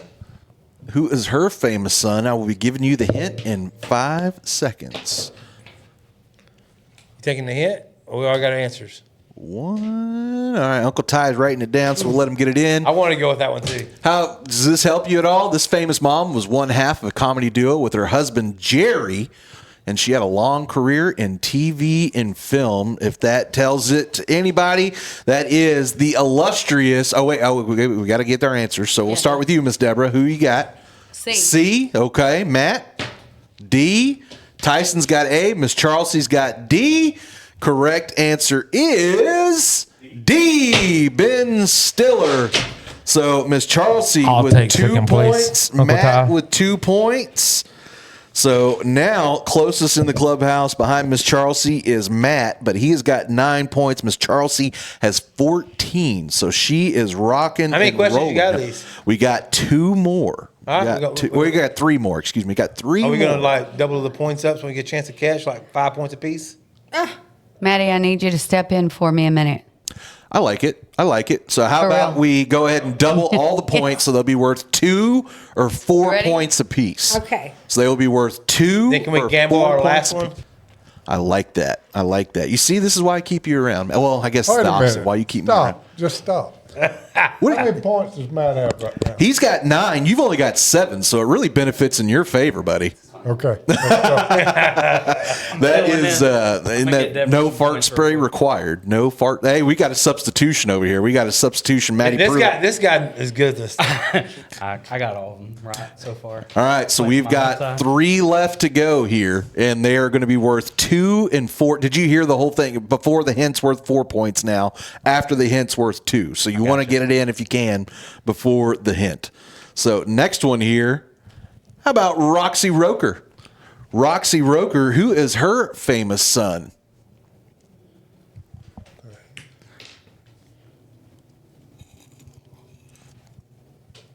I really don't know. Going to be showing the hint in 5 seconds. So if you want to get your 2-point guesses in, better get it now. Or 4-point guess, excuse me. 4-point guess. Can I change it after I guess? No, you cannot. Once it's in, it's in. Hint in 3, 2, 1. Okay, Maddie got it down in time. He got it. So here is the hint. This famous mom played Helen Willis on The Jeffersons, and her son became one of the coolest rock stars on the planet. Maddie, what you got over there? It's A. A, Lenny Kravitz. Matt, A, and A. Well, how about that? You 4 picked points A? across the board Oh, here. man. Oh, I got to reveal it. Sorry. But yes, that is 4 points across the board. That is the one, Lenny Kravitz. So just like that, Deborah now up to 4 points with the substitution. Tyson up to 11. Matt at 13. But Miss Charlsey sitting pretty at 18 points right now. So going to have to really go for it here. All right, next one. She's got number 1 right. This should technically be easy, okay? This should technically be easy, but this the sometimes last one? these... No, we got this one, and then we'll do our betting one on the last one. Right. Our gambling one on the last one. So, again, this could be easy, but you're going to have to have been paying attention across the pond over there. Who is Princess Diana's? One of her sons. There's only one of her sons that is up there. But you're going to need to tell me which one it is. So, which of these is Princess Diana's son? I'll be showing the hint in 5 seconds. Named after her son. Deborah, do you know? Yeah, that's what. I mean, y'all are working in conjunction here. You're good. All right, so it looks like everybody is going to get it in on the 4-point section. But let's go ahead and show the hint. This famous mom was one of the most beloved public figures in the world. Of course, if you didn't know who Princess Di was. So let's see. We got B from Matt. We got B from Miss Charlsey. We got B from Tyson and B from Maddie. Correct answer, B, Prince Harry. So that is another 4-pointer. So how many points does Mom have? 4. Hold on. 22? 4. 1, 2, 3, 4. 1, 2, 3, 4. 22. And I have how many? So, Miss Charlsey, and you'll want to write this down on your board so you remember. You've got 22 points available to you. Tyson, you have got 15 points available to you. Maddie, you have got 9 points available to you. And Matt, you have got 17 points available to you.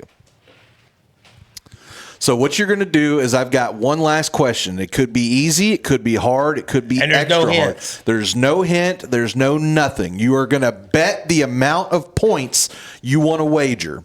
So if you get it right, you get that amount of points added to your total. You get it wrong, you lose that amount of points off of your total. So first thing is going to be first.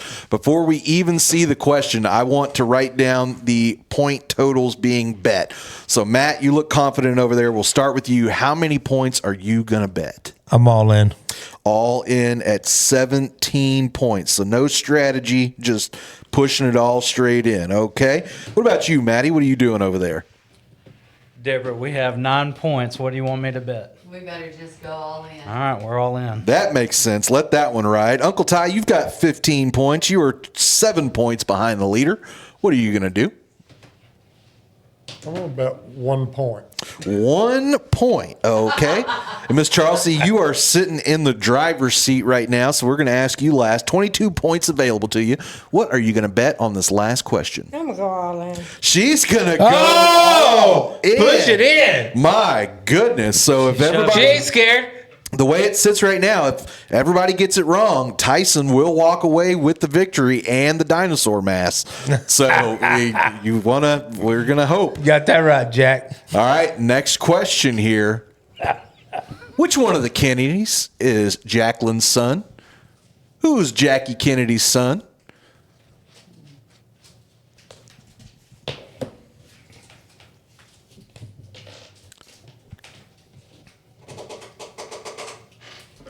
Which one of these Kennedys is Jackie's son?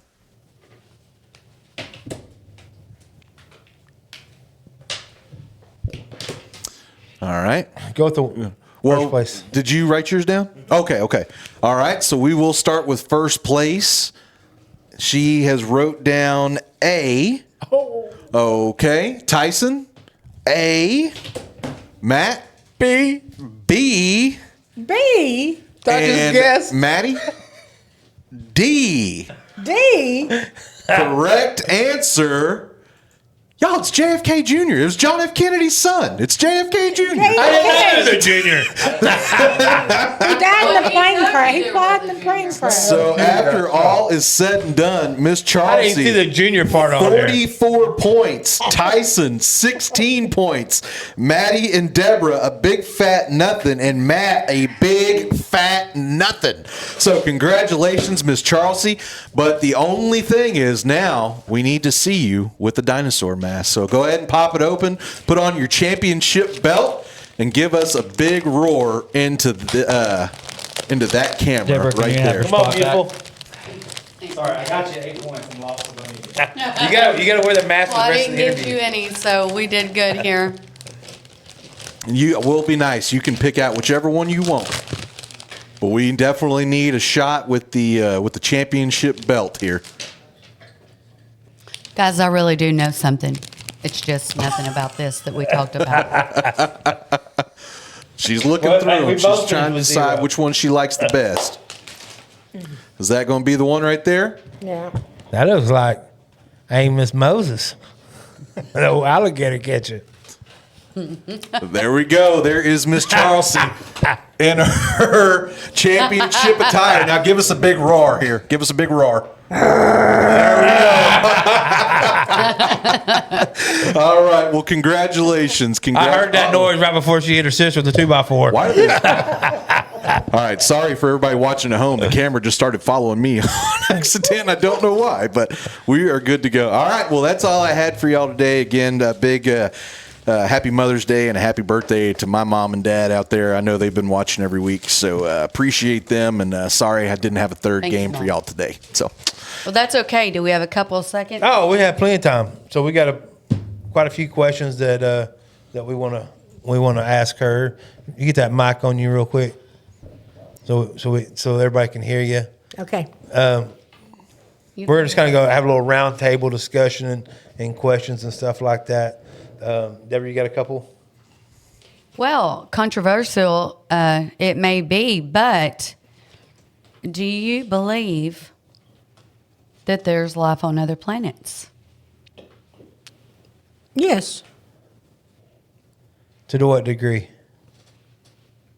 I'm pretty positive that the Lord didn't just make us. I mean, there's evidence of UFOs and people flying around and stuff. So why wouldn't there be travelers or people somewhere else too? You know, he didn't give us all the answers. Right. You know? Do you think the Earth What do you is think that might look like, though? And no, I don't think the earth is flat. Okay.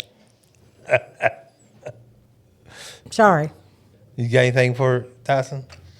What is your favorite season and why?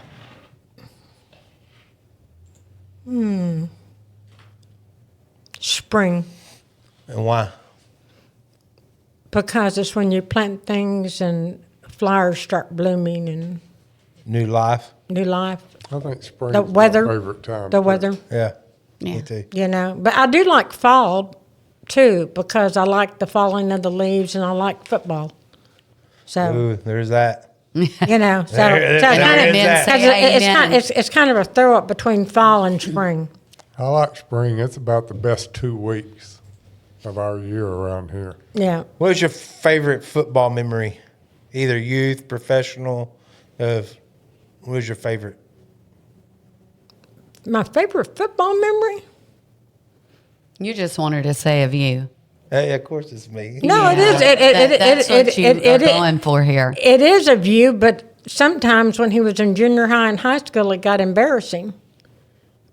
Just for the reason that it was like, See, I knew it was about Mosier on the tackle, Mosier on the carry, Mosier on the disc, Mosier on the smile, that's and what he everybody wanted to would hear. clap, and then everybody would look at me and I thought you were going to say that one game you went to when he got to play. he played offense and defense, and then when he was a senior, they put him at nose guard, and he made all district nose guard against cities because they went from 3A to 4A, even against Corsicana and Athens and stuff. Matt was a good football player. That's awesome. Yeah. See that? Tyson, after I left, he became on the scoreboard for like 15 years, and he called the Maybank games for how long? Yeah, for about 15 years. Did you? Yeah. Maybe a little longer. So Yeah. That's awesome. When Matt was a kid, his little league name was Junkyard Dog, or, Got that right. or Monster Man. Yeah. Somewhat of a local legend. He really was. Yeah. So we talked about the things that you did. Your dad at what, 25, you said when you was pregnant with Matt, talked you into going into the union and all. I did. But prior to that, I mean, what were your dreams? Where did you see yourself in your career? When I was a kid, I always wanted to be a doctor. That's why I took Latin and stuff in high school. But then the 60s came along and things get, The lids came along.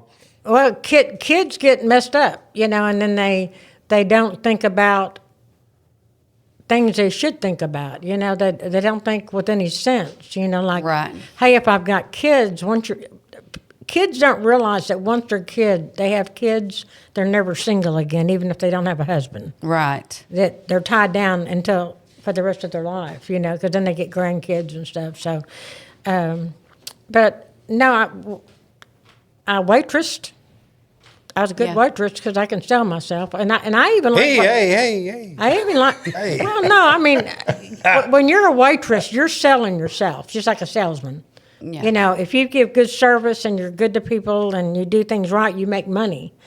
And that's why I gave up plumbing in 90 to 93, and I worked at Campese's in Dallas and made as much money waitressing from Right. 10 o'clock to 4 o'clock every day during the day and come home.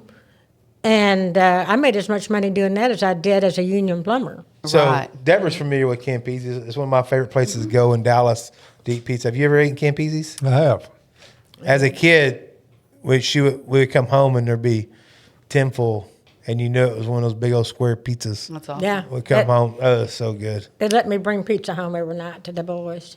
And plus, Corky Campese, the owner, was he went to the World Series and stuff every year. So when he'd go to the World Series, he'd bring me back programs and stuff to give to Matt. Yeah. And then if, who is it, the Red Sox pitcher, he's got a son. Roger Clemens. Roger Clemens was in there one night, and I was waiting on him. And he said, Corky kept baseballs, boxes of balls in his office. He went and got a baseball, and he had Roger sign a baseball to Matt for me. And got one of Bo Jackson. Yeah. So when I worked there, I was able to. There was a lot of sports. Cowboys came in there, so I was able to get lots of autographs and stuff. So where Most are the overrated Campeses? athlete of all time. Are they still Huh? there? No, go ahead, say it. I'm sorry, I didn't mean to cut it off. No. Most overrated athlete of all time. Which one? Bo Jackson. Thank you. You're dumb. No. The dude played like 4 years in the NFL. He played like 5 years in MLB. Wasn't really great at either one of them. I mean, He had it a is fake what it is. hip. Agree to disagree. Most overrated athlete of all Fake time. hip? Yeah. I like. He had a cool sports card. That was it. I like the Yankees. Yeah. You still like the Yankees? I still like the Yankees. Yeah. Well, So did Roger you know Clemens? the Campeses? Huh? Did you know the Campeses? Oh yeah, real well. So I think one of their daughters was in Playboy. works at the Shell station in Maybank. One of the granddaughters. Maybe so. Well, it couldn't be the daughters. Maria is probably 70, and Corky don't work anymore. Some of the cousins and stuff are running the place anymore. They had one daughter, younger daughter, but she had MS. But it could be one of the granddaughters. One of the Campeses girls was in Playboy magazine. And you would know that. That was 20 years ago. I mean, yes. It was probably one of the granddaughters, I'm sure. Because Joe Campese was the owner, you know. That was Corky's daddy. And then Corky took over when Joe died.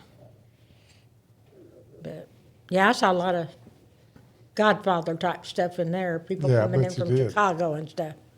They didn't, when I worked there, they didn't even take money. Cash only.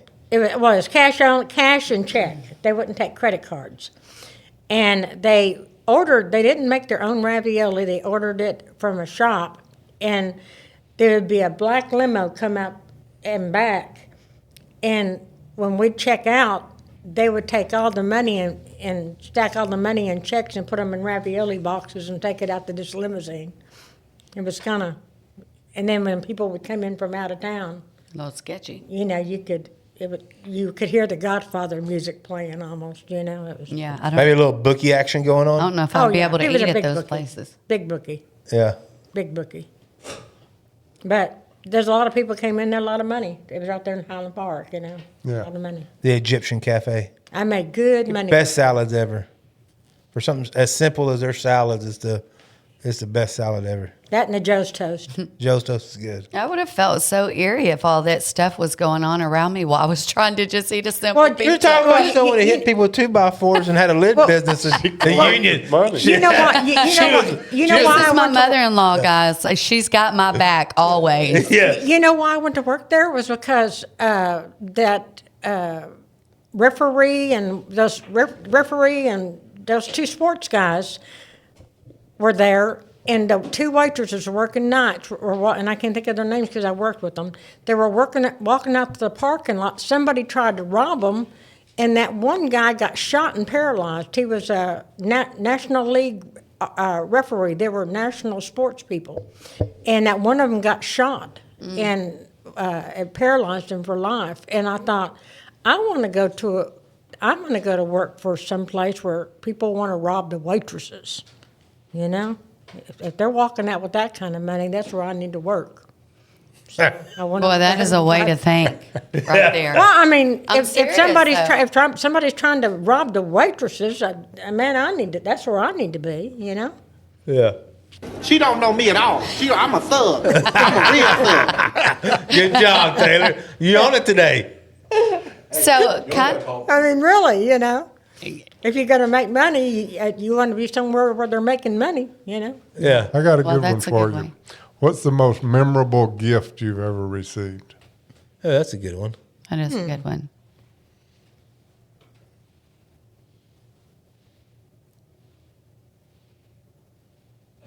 I can't think of any one.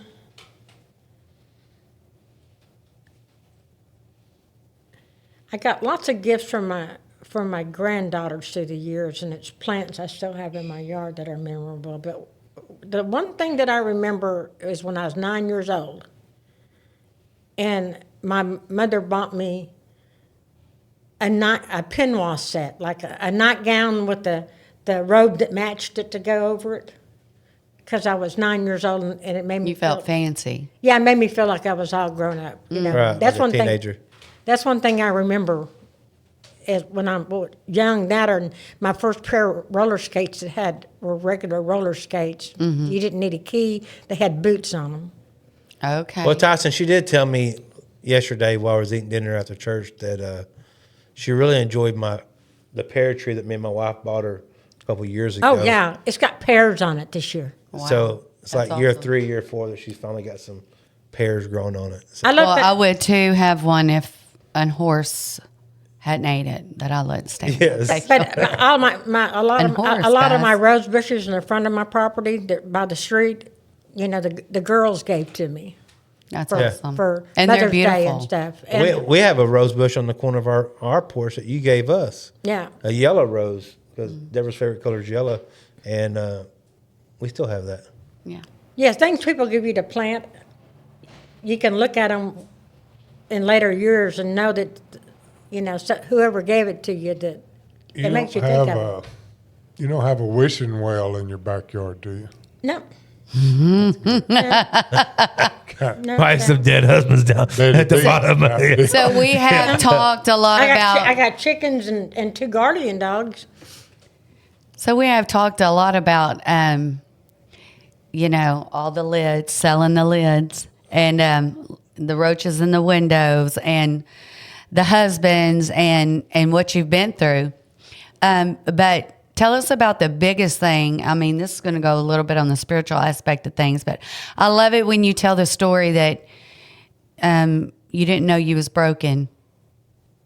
Well, yeah. So your you know, testimony. Yeah, a little bit about that. And how, this is something for anybody that listens to this. Yeah. You think you know God. You say you were raised to hear stories about God, but did you ever pick up the Bible? Not really. You know, you were too busy living and doing things probably you shouldn't do. I thought I was a good person. You know, I loved my kids. I worked every day. I paid my taxes.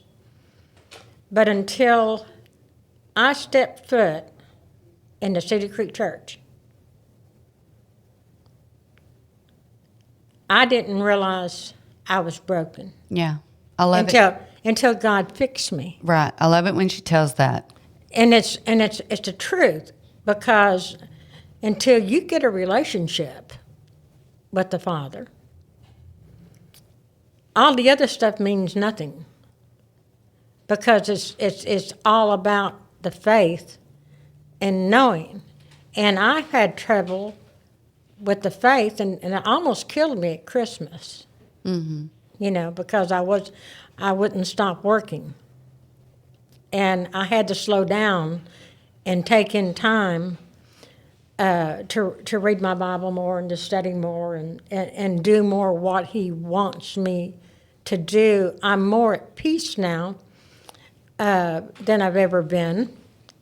I finally got my husband sober after a year. He's been sober a year this first week in May. That's awesome. And he's doing more than he's ever done. And he was saying something, we're talking about insurance and stuff, and he said, well, don't worry about the other house. He said, be positive and let's let God handle it. Wow. So it's working on him a little bit. Yeah. And, you So, know, but and let's let God handle it. And it's kind of like I told him, I said, every piece of this property, every building, everything on it, Yeah. you, me, all of us on it, every pet on it is covered by the blood. Yeah. And I believe that. Yeah. You know, it's like he called me. I was off on maybe a Trace Diaz thing or something. I was gone on Woman's Weekend one time, and he said, it's a bad storm and it's doing this. I said, whatever you do, don't go outside. I said, because I blessed the house before I left. As long as you stay inside, you'll be fine. So go sit down and watch TV. Mm. And he did, and he was fine. She's And- definitely the man of the relationship. Well, I have to, you know, Now, tell a story. with Just- him, you have to. You know? Justin, my stepdad, like she said, just here in the last year has became sober. Tell them about you taking him to the place where he went to the rehab center, and he only stayed a week, and he came home. But tell them about that experience that he had there. I took him and checked him in, right? And I had to go to an act of Congress. I had to get his neurologist. But you also can't give him an ultimatum like, you either go or I'm gone. I said, you'll either get sober or I'm leaving. I can't live like this anymore. I said, I've had enough. 26 years of you being drunk every night is enough. And I got his neurologist involved. I got his primary care. I got his psychologist involved. And I told the psychologist, he took me in a room before he talked to Justin, and I said, now I want to tell you something. You're a doctor. I said, I'm tired of you doctors telling alcoholics that they can have a couple of drinks at night. I said, you need to be like a hardcore old Baptist preacher or something and say, boy, if you don't stop drinking, you're going to go straight to hell. And he kind of looked at me. I said, tell him the truth. I said, you know an alcoholic can't take 2 drinks. I said, they'll drink till they either pass out or it's gone. I said, you know that's true. So don't tell him he can have 2 drinks and it's okay, just to make him happy. And he looked at me, and he came in there, and he talked to him like he was a stepchild, kind of. Mm. And so I got them all involved, and I found a place that would take him. And I forget the name, it's over in DeSoto. And we went over there, and it's kind of like a lockup. And they have druggies and everything there. They have all kinds of people there that are strung out and stuff. Well, we get him checked in. He's a nervous wreck. They even had to take he can't have any pants with a string or any shoelaces, and I mean, all this kind of stuff. Well, I get home, and he's able to call me that night. He says, these people here, I don't know where they've got me, but there's people running naked down the hallway, and they're screaming, and they're hollering, and they're carrying on and doing this and this. And I said, well, I said, are you sure? And he says, I know, listen to this. He said, where did you put me? He said, I wasn't this bad, And I said, well, go talk to somebody, maybe you're in the wrong place. Well, come to find out they put him in the wrong ward. And so the next morning he called me and said, whew, I finally got moved. He said, these people over here are pretty nice, and the food ain't too bad either. Yeah, that's awesome. So he now a year later, he had 7. He's scared that she's gonna send him back to that floor again. He said, he said, I ain't gonna drink. I ain't going back there no more. Because he mentioned drinking. He said, I don't know why I can't just have a beer or just have a couple of drinks. I said, you can, but you'll do it without me. If you want to live the rest of your life without me, then you go drink. If you drink, I'm gone. I'm moving in with Matt. And he said, he would let you too, wouldn't he? I said, yeah, he would. not that I would do that, I'd probably would kick people out of my rent house. But anyway, to make a long story short, he's sober, and he's got Parkinson's too, which made it worse because it was affecting all his Parkinson's drugs, the couple local stuff he takes and everything, and he was shaking uncontrollably and doing stupid stuff, and so now he's out cutting trees down and doing good. Good stuff. So would you say that these may be your best lived, fullest? What's the best lived, fullest part of your life? I'm more at peace. Mm-hmm. I'm at peace with everything. That's good. Could I use more money? Yeah, because things keep going up. If things insurance didn't keep doubling and stuff like that, I would have been okay.